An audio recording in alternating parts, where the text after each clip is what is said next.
Salauddin Ayyubi volume 21 last part explain in Hindi Urdu. Salahuddin Ayyubi अपने साथियों के साथ शाम महल के दरवाजे की जानिब बढ़ रहे होते हैं, मगर इसे लम्हे सुलभी तरंदाज बड़ी तादाद में वहां पहुंचकर उन्हें तीरों की नोक पर रख लेते हैं और एक सुलभी सिपाही कहता है, सलाउद्दीन तुम मौत के जाल में फंस गए हो, तुम और दरवाजे पर तुम्हारा इंतजार करने वाले सब मर जाएंगे, सिपाहियों इन्हें मार डालो। ये सुनते साथ ही सुलभी सिपाही कुछ सरहद के गाजियों को तीर मारकर शहीद कर देते हैं, जिसकी वजह से सलाउद्दीन अय्यूबी और उनके साथियों को बहुत गुस्सा आता है, मगर चाहकर भी वो फिलहाल कुछ नहीं कर पाते। मैदान जंग में मेहदूद सुल्तान से कहता है, मेरी तलवार हमारे दरमियान ये मामला खत्म कर देगी और मेरा सूरज तलू होगा। ये कहते साथ ही वो आगे बढ़कर सुल्तान पर हमला आवर होता है, मगर सुल्तान बड़ी फुर्ती से उसके हमले से बचते हैं और दो जबरदस्त वार, एक उसके पेट पर, दूसरा उसके टांग पर करके उसे घुटनों पर ले आते हैं। फिर मेहदूद से कहते हैं, मैं इस सूरज को अपने हाथों से बचाऊंगा। ये मंजर देखकर बर्नार्ड गुस्से से कहता है, लानतो, नूरुद्दीन जंग जीत रहा है, ये हमला करने का वक्त है। मगर उनके आगे बढ़ने से पहले ही कमांडर भागता भागता आता है और कहता है, हमला हो गया है, हमला हो गया है। अब्राम ने पैगाम भेजा है कि सलाउद्दीन शाम में दाखिल हुआ है। तो बर्नार्ड हैरानगी से कहता है, क्या कह रहे हो तुम? वो हमें यहाँ खींच लाए और शाम पर हमला कर दिया। हमें सलाउद्दीन के शाम पर कब्जा करने से पहले उसे रोकना होगा। ये कहते साथ ही वो मेहदूद को बचाने के बजाय सिपाहियों के साथ पलट जाता है। शाम में सलाउद्दीन अय्यूबी और उनके साथी खंजर मारकर कुछ सुलभी सिपाहियों को मौत के घाट उतार देते हैं।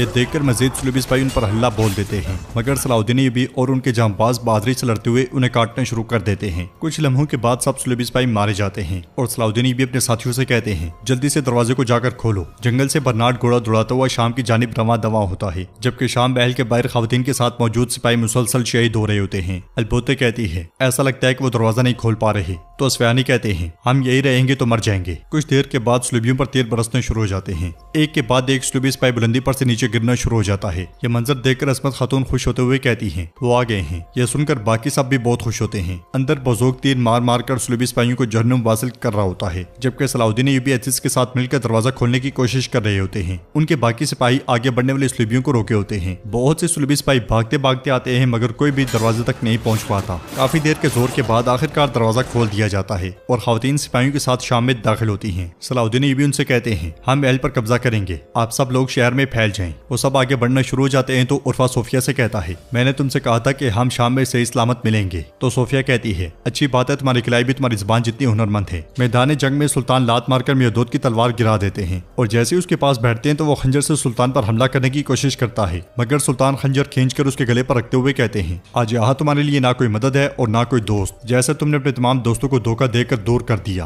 और अपने दुश्मनों को दोस्त बना लिया, अब हमारे दरमियान मौजूद इस मसले को खत्म करने का वक्त आ गया है भाई। शाम में खवातीन सिपाहियों के साथ मिलकर सुलभियों को काट रही होती हैं। हर गली कूचे से सुलभियों का सफाया हो रहा होता है। सैमोन महल में जाकर अब्राम से कहता है, जनाब वो दरवाजे से शहर में दाखिल हो गए हैं। तो अब्राम गुस्से से कहता है, लानतो, वो जरूर महल लेने की कोशिश करेंगे, हम ऐसा कभी नहीं होने देंगे। सिपाही जैसे ही आगे बढ़ते हैं, सलाउद्दीन अय्यूबी अपने साथियों के साथ वहां पहुंचते हैं और अब्राम से कहते हैं, तुम्हारा अंजाम आ चुका है अब्राम। सलाउद्दीन अय्यूबी को देखकर अब्राम सिपाहियों से कहता है, इन्हें मार डालो। उसके ये कहते साथ ही महल के अंदर भी लड़ाई शुरू हो जाती है और बाहर की तरफ सुलभी सिपाही अंदर भी कट रहे होते हैं। बर्नार्ड सिपाहियों के साथ महल के करीब पहुंच जाता है और देखता है कि बुलंदी पर उसका कोई भी सिपाही खड़ा नहीं होता। ये देखकर वो कहता है, हमें अंदर जाने की जरूरत है इससे पहले कि वो शाम हासिल कर ले। मगर उनके आगे बढ़ते साथ ही उन पर तीर बरसने शुरू हो जाते हैं। एक ही लम्हे में सुलभी सिपाहियों की लाशें बिछ जाती हैं। तीर मारने वाला करातेगन होता है जो अपने सिपाहियों के साथ वहां पहुंचता है और अगले लम्हे तमाम सुलभियों को घेर लिया जाता है। करातेगन हंसते हुए कहता है, बेड़िया सर्दियों में जीता है, लेकिन इस ठंड को नहीं बोलता जो उसने बर्दाश्त की हो। मेरी बहनों को कैद करने का क्या अंजाम हो सकता है, मैं तुम्हें दिखाऊंगा। ये कहते साथ ही वो तलवार बेनियाम कर लेता है। महल के अंदर एसिस और सैमोन आमने सामने होते हैं। सैमोन कहता है, ये जमीनें हमारी हैं, इन वादा की गई सरजमीनों को हम मुसलमानों के खून से नहलाएंगे और यहाँ यहूदी सल्तनत कायम करेंगे। तुम्हारे गंदे खून से हमारी मुकद्दस बादशाहत परवान चढ़ेगी। उसकी बातें सुनकर एसिस को बहुत गुस्सा आता है